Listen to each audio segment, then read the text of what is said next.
I don't know who needs to hear this, but ladies, you can relieve 95% of your anxiety and depression by sitting on a man's face rather than sitting on a chair. You don't have to hover, you just plant full force down on it. And if you think you're going to crush him, you're not.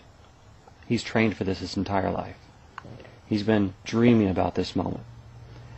He's not going to be able to breathe. He's not going to be able to do anything but just waggle his little tongue a little bit. Maybe. And that's what he wants.